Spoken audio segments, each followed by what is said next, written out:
Hi, you're listening to the Three Rivers Marine Podcast, a show that brings anglers and mariners down-to-earth advice that helps on and off the water. I'm Anthony Marrese, a fishing rep born and raised in the Pacific Northwest. I'm sitting down with the biggest names in fishing and boating to make your next adventure easier, safer, and more exciting. Welcome, everybody, back. We're at another episode here of the Three Rivers Marine Podcast. As I'm sure you can tell, we're not in studio for this one. We're actually over in Central Washington at Buzz Ramsey's house. So I got invited. You can be jealous. It's okay. Hi, Buzz. How you doing? I'm good. Really glad to be here. Thank you for inviting me. Yeah. We have the drift boat behind us. We're doing a little fishing in the morning. So we're I wanted to come over here and let some insight into some of your life that, you know, we maybe haven't talked about in a while or anything like that. So, Yeah. You know, you're an extremely special character in the fishing world. You know, you're one of the very few people who has been able to generate a career, successful career, stayed in it, stayed, you know, not only relevant, but stayed passionate about it. On top of all of the professional success you've had, I've also never heard anybody say anything other than the highest type of regard for you. And that's when you know you have somebody special. You know, everyone respects you and actively likes you. You know, I think that's a pretty cool thing. Well, when you work for a fishing tackle company like I did during my 45-year career, you want people to like you, you know, and you want them to buy the products that maybe you're trying to promote and help them find success. And I've worked real hard at doing that. Yeah. Yeah. I mean, I'd say you've been successful in that.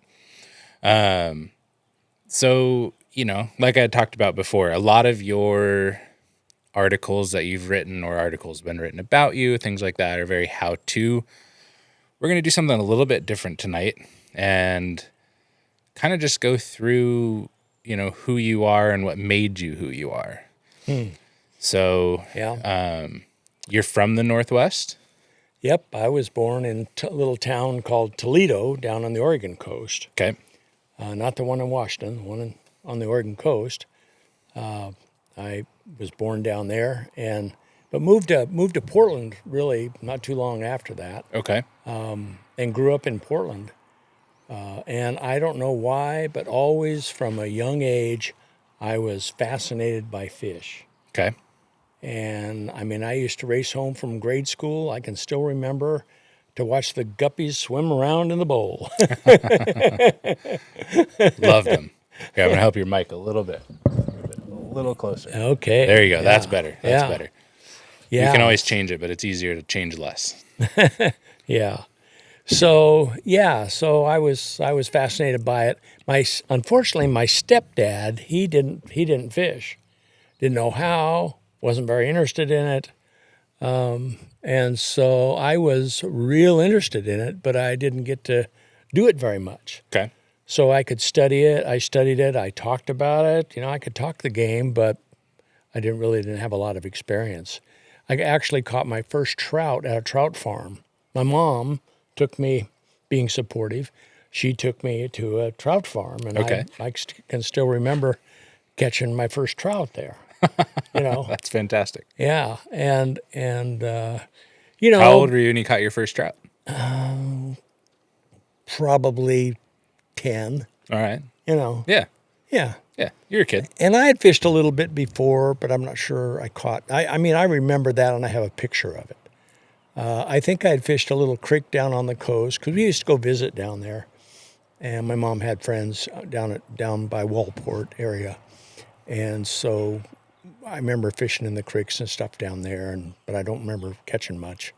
But anyway, so it was kind of like that, and then I did had a neighbor who was way into fishing. He had all kinds of rods and reels and went all the time. And he took me a couple times out to the Columbia, Okay. where we cast spin glows out from, I think we were down on Sophie Island, Yep. and cast spin glows out and caught summer steelhead, A-run summer steelhead. I got a picture when I was a teenager with holding up a couple of those. Nice. But I was interested in catching salmon from the Columbia. And so I remember we went to G.I. Joe's. My mom took me to G.I. Joe's. I wasn't driving. Yeah. I was like 15. And you weren't driving back then? They didn't just well, you were born with a license? You didn't get a permit or a license till you were 16. Oh. Back at least then.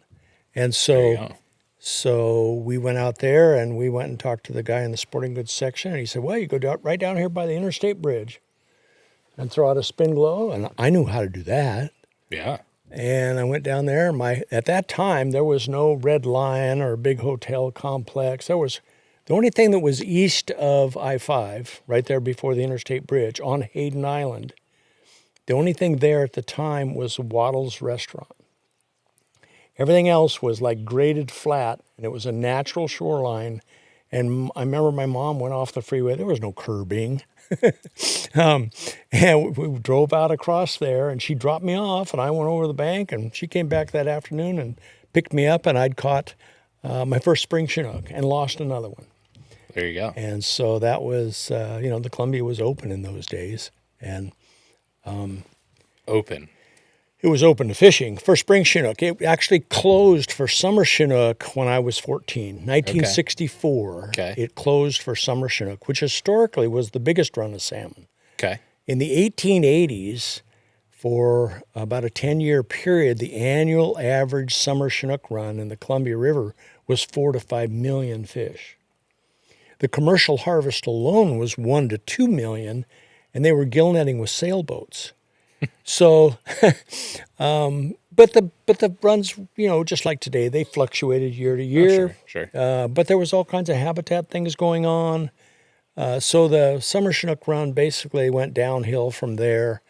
But the clincher came in 1941 when they put Grand Coulee Dam in, because most of those summer Chinook went to the upper Columbia. Yeah, way up. Into Canada. And so there's still a little remnant run in the Snake River, and there's a few summer Chinook in the Columbia, but that big run of Chinook is long gone, mostly. Yeah. Mostly long gone. Is that part of the June hogs?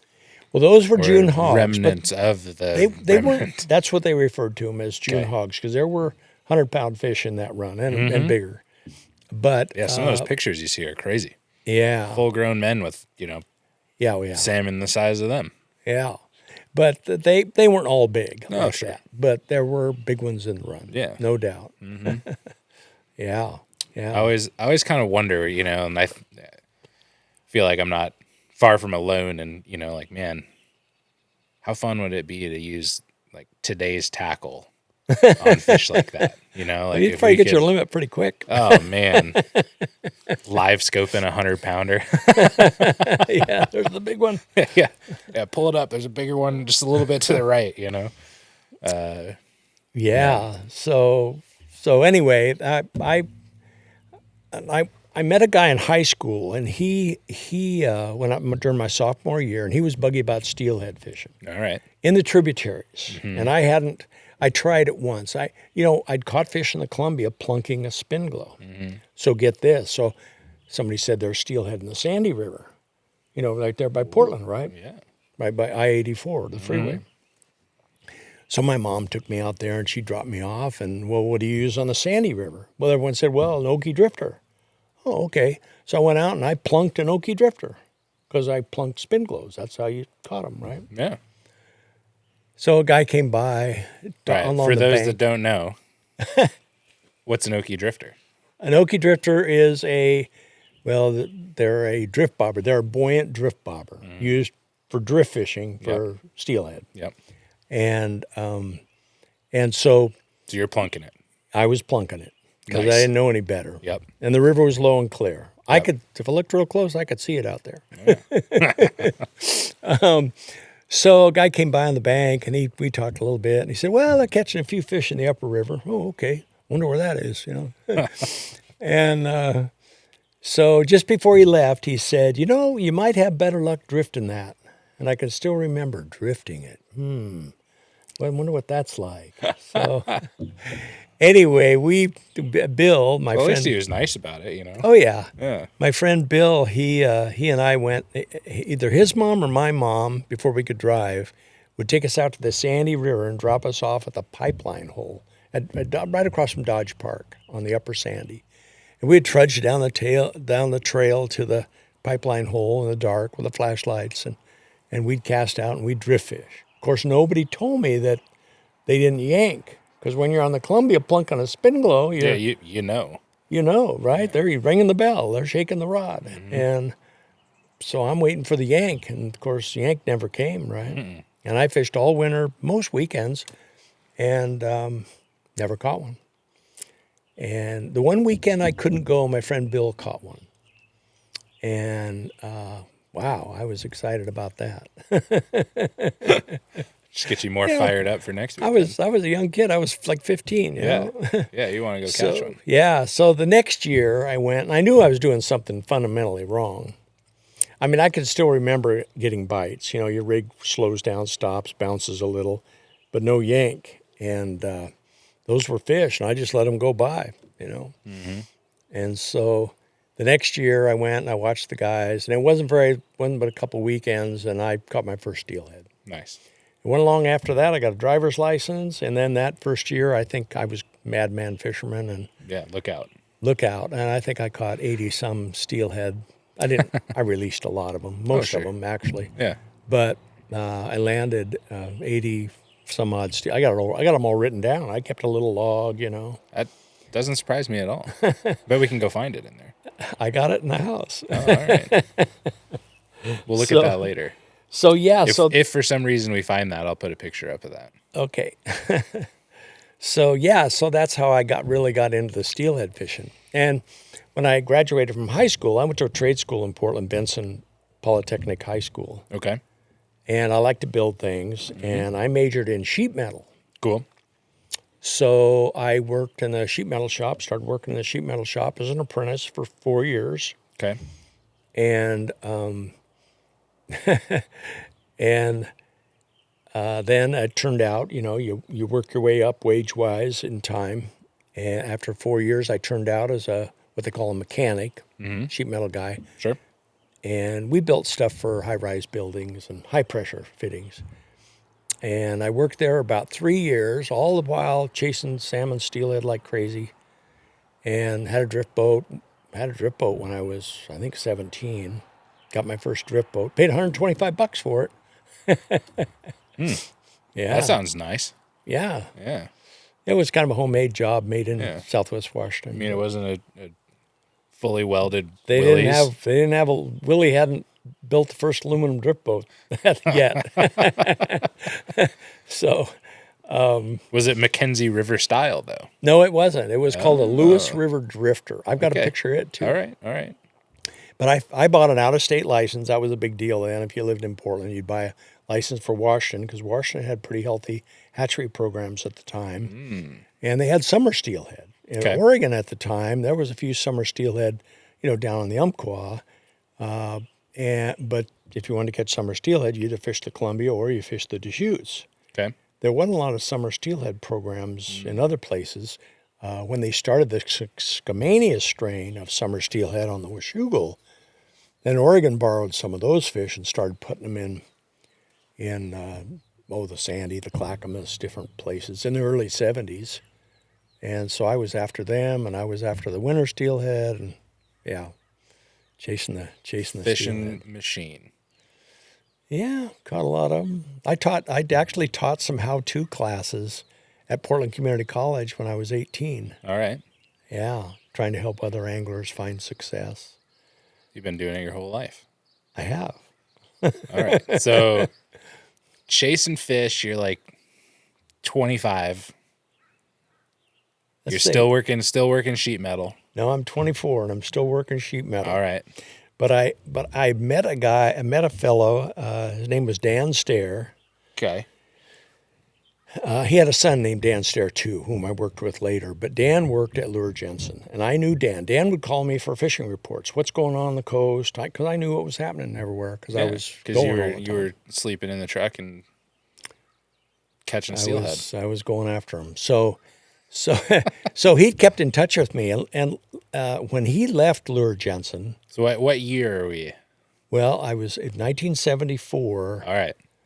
I describe So you it. were out of high school, sheet metal, hadn't met Maggie yet. The only thing that mattered was chasing chromers. Yep, chasing fish. I love it. And We've all been there. So even Buzz was like this. The last summer I worked in the sheet metal shop down on Swan Island there in Portland. I was 24 years old. I had 16 guys working for me on the swing shift, and all to support my fishing habit. But I got a chance to take a 50% pay cut and go to work for a fishing tackle company, and I jumped on it. Yeah, you take that deal. Every day. So I moved to Hood River, went to work for Lure Jensen, and as the kind of the marketing guy and the assistant to the boss, and started my career. And one of the things that back then everything was mail, snail mail, right? Oh yeah. And so you would I'd get this barrage of letters all the time. I mean, it was part of the mail every day was, how do I do this? How do I do that? How do I use this lure? What's up? So I got tired of doing that. First I did form letters, answering their questions, and I could just bring them up and personalize them to an individual. And then my buddy John Thomas came down and went to work for us. He was involved with a magazine called Fishing Holes in Washington, and I had met John early in my career at Lure Jensen. And if he didn't know about something, I did. He was an avid steelheader too. All right. And so we started writing these. He wrote them. I provided some of the information. We both contributed, pooled our knowledge, if you will, and wrote the first however many tech reports, we called them, little how-to brochures on how to catch fish trolling lake trolls, how to cast spoons and spinners, how to back troll plugs for steelhead, how to diver and bait for steelhead, on and on. We wrote, I think, 20 of them or 24 of them or whatever. Yeah. So you guys just kind of were like, hey, we got to go through the catalog here. Here's your info for all. Right. So we had the idea. Lure Jensen products. The idea was to have one for every different, to support all our products. Sure. Which Lure Jensen had a lot of products. And so, always. we'd go to sports shows or do seminars. We'd pass them out to everybody. Mm-hmm. And it was a major promotional deal. And one thing about Lure Jensen, they had a lot of stuff in-house. And one thing was a print shop. And so we did all our in-house printing. And at the time, we could print those tech reports for a penny a piece. Yeah. Today, they'd probably be 30, 40 cents or more. I don't know. But anyway, in any regard, we were distributing a million of those a year. A million? A million. Holy cow. Yeah, a million pennies. But we believed in it. A lot of people in Northwest that may have heard my name or somehow, I think a lot of them assumed, number one, that I was a fishing guide. I was not. And number two, that I just worked the Northwest. Well, I was very involved in the Great Lakes fishery. Okay. And so I went back there and made lots of trips back there and promoted different products back there, very successful ones. And of course, we had tech reports for all that stuff too. Yeah. Because they put the fish in the 60s? I think 66, 65, 66, right in there. They put coho into the southern end of Lake Michigan. Okay. And so you were kind of plugging away at it, right? And as it was kind of really developing. It was coho. Well, I didn't arrive till 75, really. Yeah, but I mean, that's less than 10, call it 10 years. Right. That's, when I went to work there, they had coho in the Great Lakes. And I think they'd probably had a few brown trout, and they're trying to resurrect lake trout and different things. But but what changed was in the late 70s, they added Chinook to the mix. Okay. And early in my career, I went up to Puget Sound, and that's when they had just started their resident coho program and the resident Chinook program, where they would hold the fish in the hatchery past their smolting time and then release them out into Puget Sound. Yeah. And they would mostly stay within Puget Sound. Oh, yeah. Yeah, I mean, that's a super important fishery today. You know, Right. our blackmouth fishery and our resident coho fishery is a lot of fun, and it's still super important. Yeah, big deal. Well, I went up there to get involved in that and tried to understand it and everything, which I learned about. And promoted, took a boat up there, fished them, all that. But one thing that was happening is that the coho were obviously near the surface. The Chinook were mostly deeper in the water column. And because the Great Lakes, they fish, thermocline, deep. It's all about finding the right temperature layer where the salmon are. And so downriggers were really developed big time there. Interesting. And guys in Puget Sound that wanted to target the Chinook were starting to use downriggers. And so I ran into a guy up there that was using downriggers, and he was catching Chinook, mostly Chinook. And at the boathouse, they got a lot of boathouses up there, as you might know. Oh, yeah. Where they hoist their boats in and out. Yeah. Shout out to Eric. Point Defiance Boathouse. Yeah. Yeah. And so he was using salmon plugs instead of bait, because bait was a big deal at the time. Sure.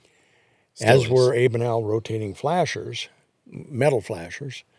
But he would take plugs, salmon plugs, and paint them with some glow paint and send them down on his downrigger. And he shared that with me. Yeah. And so I went back to the factory. I said, we can do that. We had glow-in-the-dark paint, and I painted up glow-in-the-dark J-plugs, we called them. They were originally they were called Lucky Lure, but later we changed the name to J-plug. And and I sent them up there to my friend Jim Ball and others that I knew, and promoted them and kind of got them going in Puget Sound a little bit, got some placement in the different stores, retail stores up there. But while that was going on, and that was kind of my focus, I realized that they had added Chinook to the mix in Lake Michigan. And so happened they got, because Chinook, they raise them till they're, 90-day wonders, and then they release them. They're fall Chinook. Release them out into the lake. Well, coho, you raise them in the hatchery for a full year. Well, they got disease in their hatchery, and they lost their coho, but they had all these Chinook out there. Yeah. And the anglers back there at the time they were into fast-moving lures for coho. They'd run a Dodger with a short leader and a spoon or a fly or something, and them coho went frantic for it. Well, them Chinook didn't dig that action. Yeah, not so much. So I'm sending all these guys J-plugs, and it took off like a rocket. I mean, these guys, they were suddenly, instead of catching, 8, 9, 10-pound coho, they were catching 20, 30 or bigger Chinook. Yeah. And everyone wanted them. Oh, yeah. And the thing that worked for them was those plugs. Yep. And so the first fall it took off, and we sold, Lure Jensen delivered, could have sold more. We delivered 3,500 dozen. Not bad. Yeah, not bad. The next year, we delivered 31,000 dozen. Yeah. Wow. All right. So those got popular. That was a different time in the Great Lakes. The automobile industry was booming in Michigan. Yeah, there's some more money running around. All the supporting industries about. All these guys were weekend warriors running up north, up the peninsula, and around the state, chasing salmon on both sides of Lake Michigan. And so it was huge boom to the economy, and it really, really lit up. And that was a huge accomplishment that I focused on in my early career at Lure Jensen, and hit a home run with that one. Yeah. Oh, yeah. I don't know that Lure Jensen ever had anything that matched that, at least when I was there. And, yeah. Yeah. So. So you promoted that, and you kind of talked. You did how-tos kind of your whole life and everything like that. Right.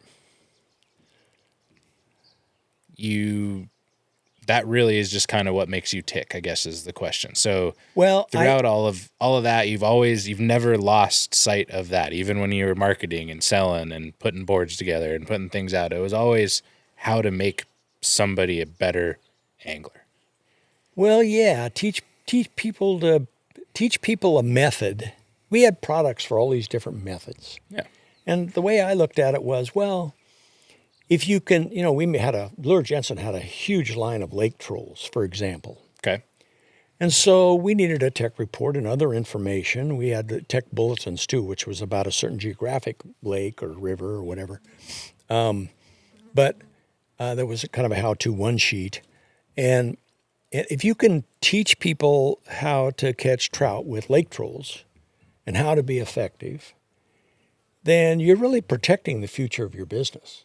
Because if you can perpetuate that technique, it's going to keep thriving and going and everything. Mm-hmm. And if you drop it and ignore it, well, that business might start fading because something else comes along. Yeah. That can very much happen.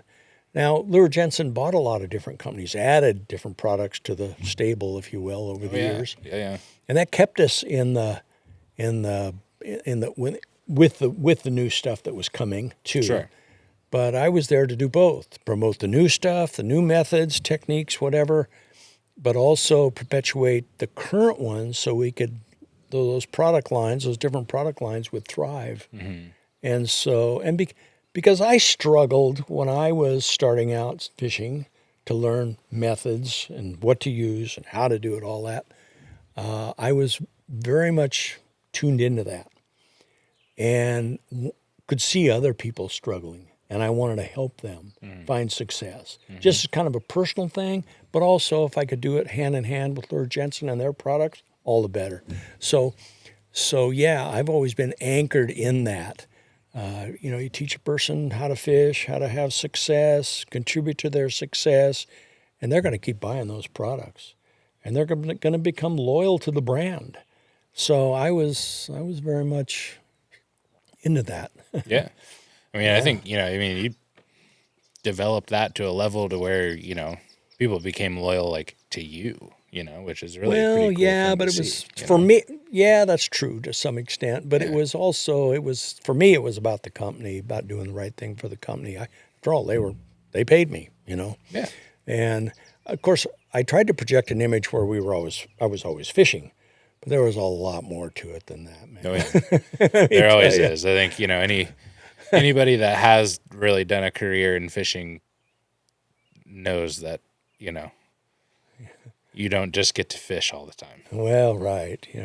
You're either answering mail or you're doing a catalog or you're doing R&D projects or new paint finishes it just goes on and on and on. Yeah, product development is a never-ending thing. What I tried to keep alive throughout my 45-year career in the business was to include fishing so I could fish. So what I would often do is take people. Yeah. I'd do a winter steelhead promotion, for a lot of years, for 15 years or so. I'd go down the coast because I had a place down there. And I would go down there and do a winter steelhead promotion. I'd take buyers, writers, industry people, TV guys, whatever, and fishing every day. I'd book every day for a month, taking people fishing for free. Yep. And get this. When I first started doing that, and I learned this from Dan Stair, who I knew before, I went to work there. Those are the days. Nobody had computers. Nobody had cell phones or any of that stuff. So I'd go out fishing with whoever, and I'd take a roll of film, 35 millimeter film, and I'd take pictures, and I would jot down who was on there, and I'd take that roll of film down to the bus station and put it on the bus up to Fishing and Hunting News so they'd have fresh success photos from a reliable source. And they would print them the next week in Fishing and Hunting News. It was a weekly newspaper at that time.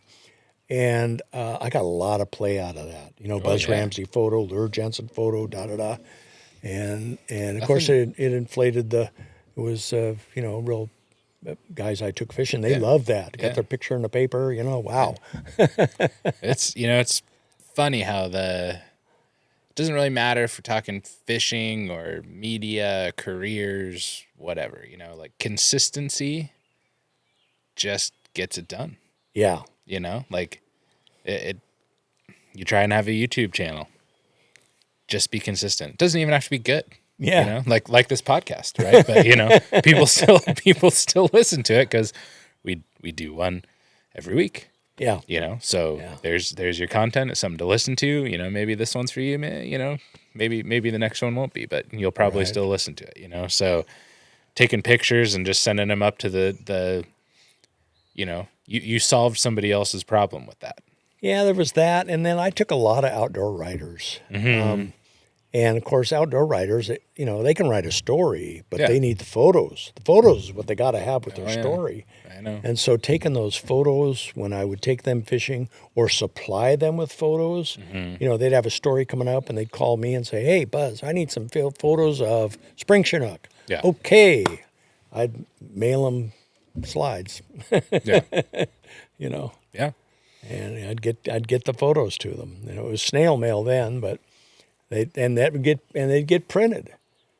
And I got photos and all kinds of stuff, and across the nation really.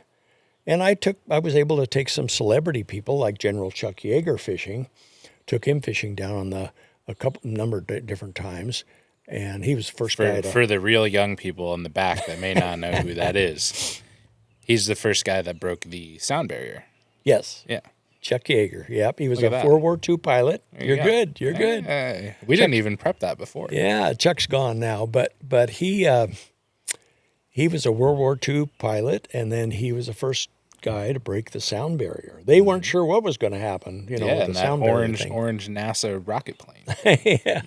So X1. So I took Chuck Yeager fishing down there. Cool. We had a writer with us named Stan Fagerstrom. Stan jumped out and took a bunch of pictures of Chuck and myself. And that was when newspapers were big in every city across the country, and the Associated Press would supply information to all these newspapers all across the country. And so Chuck and I got our picture in newspapers everywhere across the country. Almost every newspaper picked up the shot of him holding up a Chinook that he caught, 40-pounder, down on the Oregon coast. And that was big news. It was... Well, yeah, I mean, that was big man with the big fish, Yeah, that's right. So, well, he was a famous guy. They all knew who he was. Yeah, absolutely, of course. And so that we kind of carried along with that and caught it on a hot shot. So, yeah. Even better. Yeah. So, you did that. You took people fishing. You did some product development. What was your absolute favorite product? You didn't even have to develop it or anything like that, but like what came out that was just... Well, my favorite lure when I went to work there, when I first went to work there, everybody drift fished then for steelhead. Sure, except for you. You plunked your Well, your yeah, I plunked. Yeah, one day, half a day. But no, everybody drift fished. So they drift fish. A lot of people would drift fish with an egg cluster, Okay. But drift fishing is where you got a little chunk of maybe pencil weight or slinky later came along. And you'd cast out across and upstream. You'd have a leader behind your pencil weight, and you'd have a bait of eggs or maybe a sand shrimp. Those became popular later. Or an artificial, an oaky drifter or a corky drifter, a little buoyant drift bobber, we used to call them. And that drift bobber being buoyant, because your lead was bouncing the bottom, the buoyant drift bobber, the current would push it over, but it would resist the current just a little, so you got hung up a lot less. And so it would proceed downstream, and then if steelhead would pick that up, thinking it was something really good, yummy, and your lead would go by him, the water would push against the belly in your line, and the fish would open his mouth, let the current push him back, and unless you set the hook, you weren't going to get him. He'd drop your drifting outfit. Oh, yeah. So Okie Drifter was my favorite lure. And when I first went to work for Lure Jensen, they had a knockoff, because they did a lot of that before I came along. And not everything, but some things. But But they bought the Okie Drifter, and I was so thrilled about that. I thought, oh man, they got the Okie Drifter, yay! We've got it made now. Yeah, really got to get them. And also, it wasn't very long after that Lure Jensen bought Eddie Pope Company that made the Hot Shot lure, Yeah. the Hot Shot plug. Hot shots are cool. Yeah, and so, I used to back troll plugs, and especially when I took people that couldn't cast. And so that was a big deal. And I started experimenting with different colors with the Hot Shots and stuff that really worked, and came up with stuff that really worked. So we would take away a few colors that didn't perform very well, and add new ones, and work with our reps to get them placed, and that would grow sales and recognition for the Hot Shot. Yeah. And then later, I was in charge of adding new sizes to the Hot Shot lineup, and getting those, working with a mold maker to get those to swim and do their thing, and through my Lure Jensen career, different plugs that we would add to the lineup, or a lot of stuff I did was modifications to make the product fish better. Yeah. Because you were able to spend some time on the water. Yeah, I was out there using it, and I would say, oh, gee, this has got too big of a split ring and too big of a hook. This spoon would work way better with just a little lighter rigging, and I'd go try it, and sure enough. And so a lot of it was about improving the products and adding new products to the lineup. Of course, I had a boss that was I swear we thought we used to joke that he had a budget from the federal government to buy out fledgling fishing tackle companies.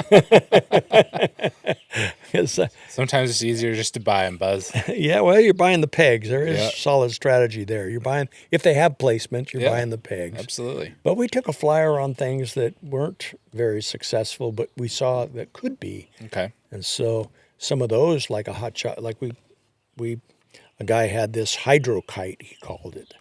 And it was, it had failed in the marketplace, and we bought it for not much and paid the inventor a royalty, which we didn't have to, but we did. And we, because it was the right thing to do, and we renamed it the Hot Shot Side Planer, and we promoted it as a planer that you could use from shore and back troll a hot shot through a run for steelhead and salmon.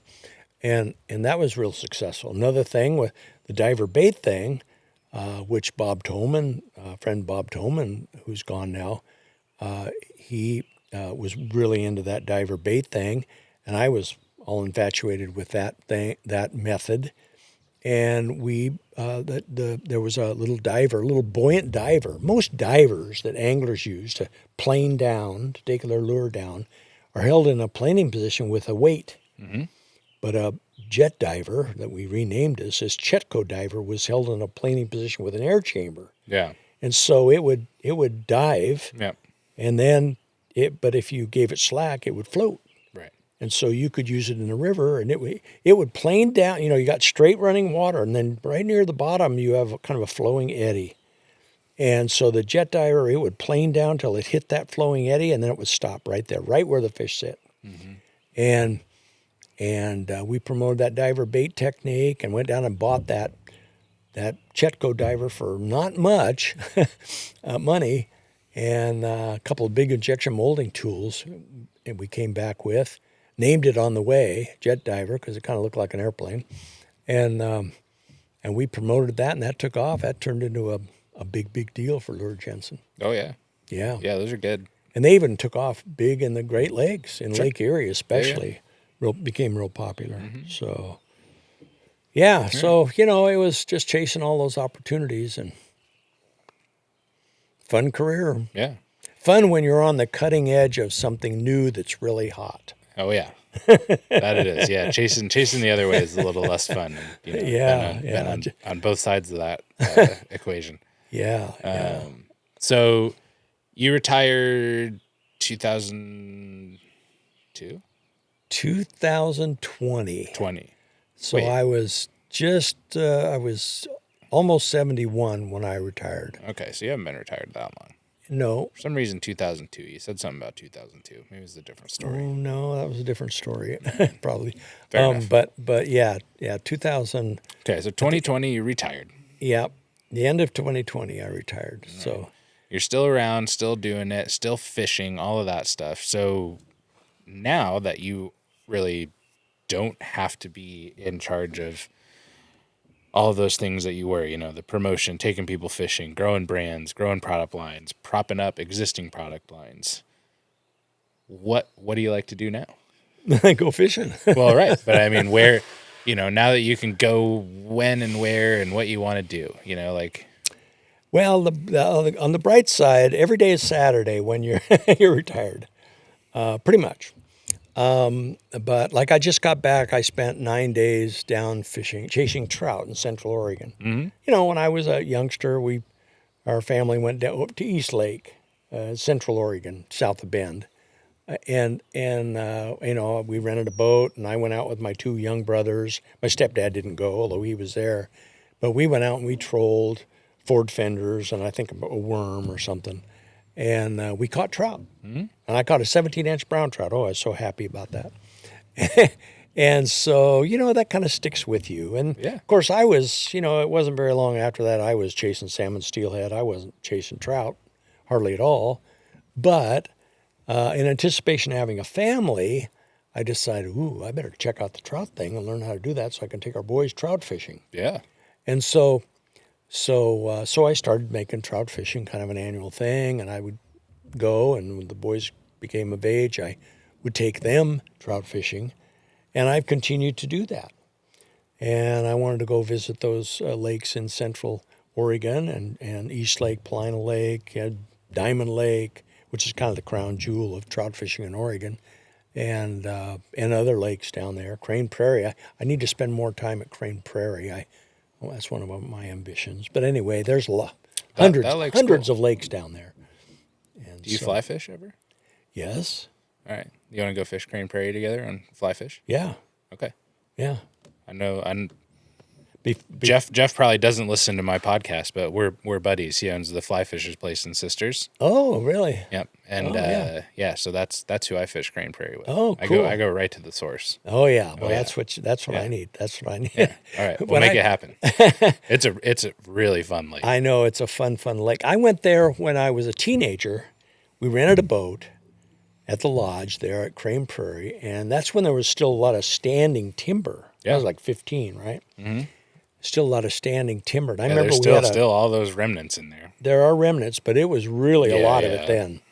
And I remember we were using a Thomas Buoyant minnow spoon. Mm-hmm. This was way before Lure Jensen. And we'd cast that Thomas Buoyant spinner out there. We would get spoon out there. We would get a trout at almost every cast. My buddy Bill and I. And it can still be that kind of fishing. Yeah. Where it's just I wrote about Central Oregon for one of my articles in Northwest Sportsman magazine. Mm-hmm. I think last year, and I interviewed the biologist. And now, as you might know, now if you fish Crane Prairie, they have trout in there. The stock trout are beauties, but they're fin clipped. Mm-hmm. Yeah. And the wild trout are not. And in Crane Prairie, you have to release a trout that have an adipose fin because they're wild. And let's see, we got this big one. Keep talking, and I'm going to show you this picture. When I was talking to the biologist about the fishery and what's going on, he said our spawning surveys in the tributaries that feed into Crane Prairie are the highest for native trout that we've ever recorded. Really? That's how good that fishery is down there. That's phenomenal. I mean, here's Jeff with and sure enough, fin clipped. Oh yeah. Oh yeah. Big Beauty. one though. Yeah. Beauty, yeah, big ones. Yeah. Yeah, they even catch 20-inch. I understand they catch 20-inch kokanee on flies down there at Crane Prairie. Oh sure. Yeah. So, I mean, honestly, like kokanee fishing, if you got that dialed in, it might be as good or better than anything else with the flies because of what they, how they eat. Right, they eat those little chironomids, and I did some of that chironomid stuff with spinning gear. Mm-hmm. Yeah, I don't have a ton of experience with the kokanee fishing that way or anything, but that chironomid thing is a big deal. But those kokanee, guys talk about, well, you got to troll it a mile and a half an hour and use this, and this, and all that's great, and it works, no problem. But I got to tell you, as you probably know, those kokanee bite everything. Yeah, once they decide they want it, they want it. They're after it. Oh, yeah, I mean, they bite everything. I was down there. I caught them trolling lake trolls with spinfish, caught them casting Thomas Point minnows, caught them casting just crocodile spoons and everything you could think of. I never caught one. I don't think I plunked a little power bait when I was down there, and I don't think I caught one on that, but everything else. Yeah, you probably could. So kind of, wrapping up a little bit, I have 2 more questions for you. Okay. So we all want to hear some sort of like favorite day fishing Buzz Ramsey story, but I'm going to make it a little more difficult for you. Okay. Because I think everybody, you've probably told your whatever. Everybody wants to hear about the 30-pound steelhead that you caught in Canada or, something like that. I want to hear about the most memorable fishing day that you had with your entire family. With my family? Yep. Well, of course, the most memorable days fishing with my family would be with all of them. Just, like a family fishing day. Okay, it's not like professional. We weren't grinding. It was like. I suppose one of the most memorable ones. They closed that summer Chinook fishery on the Columbia River when I was 14. Okay. And it was closed for years. And the run was rumbling around 35,000, 40,000 a year at Bonneville Dam. And most biologists you talked to said, we'll never open it again. Well, then in the mid-'90s, those fish were listed by the Endangered Species Act. And so they started providing flow to move these juvenile salmon over the top of the dams, or flow and spill, flow to move them between the dams. These juvenile salmon go downstream on the Columbia and other rivers. They go downstream tail first. They back troll to the ocean. You got to have current to push them downriver. Okay. And they allow themselves to be pushed downriver while they're facing into the current. Interesting. And so when they get to a dam, if they go through they go where the water goes. So if they're spilling water, they go over the top of the dam. And the mortality is very low, 0 to 2%. Okay. I mean, they stock high lakes out of airplanes, right? Oh yeah, they're durable. So they're durable. But if they go through the turbines, you might lose 10, 12% roughly, at least on main stem dams, of those fish that go through the turbines. So what that means is that no one dam is terrible. It's the cumulative effect of so many. Yeah, when you have 7 and you're losing 7 or 10%, you're like, or 8, it's like, whoa. So, but when the endangered species came along, they had to, by law, the federal government had to come up with a salmon recovery plan. And so that modeled out for recovery. Now, no administration has come up with one that models out for recovery yet because they get sued when we realize that it ain't going to work. Yeah. and so in absence of a federally approved plan, there's a federal judge running the river, and thankfully he's followed the science, and he has provided for a certain amount of flow and spill regardless of snowpack. Because before the Endangered Species Plan Act, we were on the Pray for Rain plan. You had a big snowpack, and they couldn't hold all the water. They would spill a lot of water, and you get a lot of juveniles out to the ocean. Versus a low water year, not so good. And so since that spill regime, court-ordered spill on the Columbia and Snake River, lower Snake River, we have seen the runs moderate a little bit. And so in 2001, they reopened the spring Chinook, a targeted spring Chinook fishery on upriver stocks on the Columbia. And in 2002, they opened the river for summer Chinook after a 29-year closure on a targeted fishery. We fished it before the fish showed up, and then it would usually close the end of March.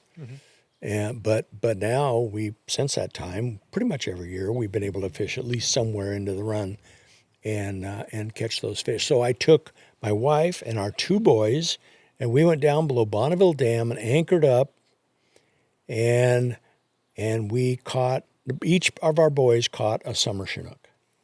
And one of them, about 30-pounder, we had to release, and our son Wade caught it, and Blake caught another one that was like 28 pounds, and it was fin clipped, hatchery fish, so we were able to keep it.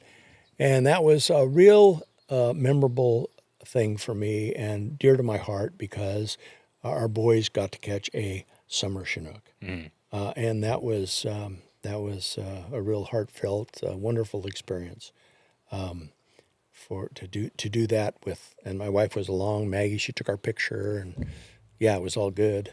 In fact, the Oregonian newspaper, they did a story about the whole thing, and because it was big news to be able to open the Columbia for a targeted fishery for summer Chinook. Yeah, after that long. Yeah. Now this year, unfortunately, we don't get a season on summers this year, but you know, it hinges on flow and spill on the Columbia to get them out to the ocean.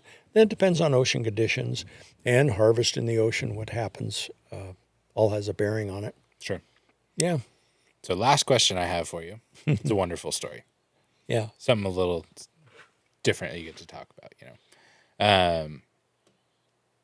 40 years of fishing industry experience.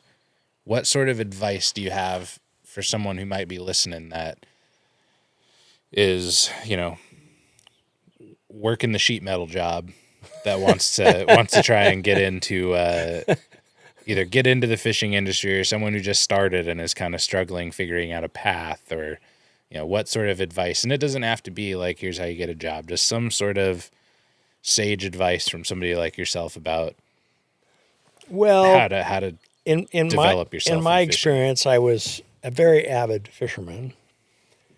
I guess my resume included, teaching people how to fish via classes with Portland Community College. I had retail experience because I worked at G.I. Joe's when I was in high school. I worked retail for a couple of years, on weekends and in the evenings. And so I had kind of that base. If a person is looking to get into from the industry side, the tackle industry side, you need experience as not only fishing experience, but you need to be good with people. You need to be, have some retail experience, maybe some wholesale experience, although everything's changing that way. But of course, the other way to get into it is via being a fishing guide. That's a way to get into the industry. I mean, that was my path. Yeah. So become a fishing guide and get to know people, and sometimes it's all about the passion and how you present yourself. It was kind of interesting for me. Everyone, I'm always wearing my cowboy hat, and someone said, "So how long have you been wearing that cowboy hat?" I said, since at least 1955. Because I've got a picture of me with my cowboy hat on in 1955. Of course, we were always watching cowboy and Indian shows back then. Yeah. So yeah, it's just following that path. But yeah, the industry's changing because a lot of stuff is going to, on the internet. Sure. A lot of stuff is supplied through the internet, or via the web. And so retail is still alive. People want to touch, feel, and everything. Oh, yeah. Or a mentor. I say that to all of my fly shops, tackle shops, whatever the case may be, and especially the mom and pops. Is fishing is time consuming and it's difficult. That's kind of the point. Yeah. And when you get into that, it can be really frustrating when you have a lot of days and a lot of time and a lot of dollars, or whatever the case may be, with limited success. And so everybody wants a mentor. Well, yeah. And then they need a mentor. I had a friend that I worked with in the tackle industry at Lure Jensen, and she told me that the most intimidating thing, and she kind of knew about fishing some, and she said the most intimidating thing she ever did was walk into a tackle store, because there's all this stuff, and how do you know what to get, what to buy, what to do, it's all about that. And of course, that was one of my roles, was to try to teach people how to put it all together. Yeah. A roadmap to success. Everybody needs one. Yeah. Well, I think that's wonderful. Thanks for, inviting me out here, and we're, do some fishing in the morning and talking, and hopefully everybody got, some information that they maybe didn't have about Buzz. And, it's, I'm sure, you know, when you listen to him write, see the photos, follow him on Instagram, whatever, you can get a sense of, you know, how genuine a person, you know, you are or Buzz is, you know, whatever way I'm facing. And it's, you know, when you get to actually spend time with you, it's just incredible to me to, like, you know, the amount of just still passion and interest you have and all of that. I always leave so much more inspired about not only what I'm doing, about a fishery, about going and trying something new, whatever the case may be, you know. So I hope that everybody got a little taste of that. And, you know, so thank you for just being that sort of, you know, beacon for everybody. We all, on behalf of the entire fishing community, you know, we can't thank you enough for that. So, Yeah, well, it's been a lot of fun too. yeah, keep it up. But yeah, thanks for listening, everybody. And, you know, when it goes on there, if there's any, you know, questions or whatever, just drop them in the comments and, you know, we can get Buzz to answer them. So, thank you again, and we're going fishing. Thank you for listening to this episode of the Three Rivers Marine Podcast. We would like to give a special thanks to our sponsors: End Run Tackle, make your own bite window; Fisherman's Gold Products, everything we make, we fish ourselves; and Duckworth Boats, legendary adventure.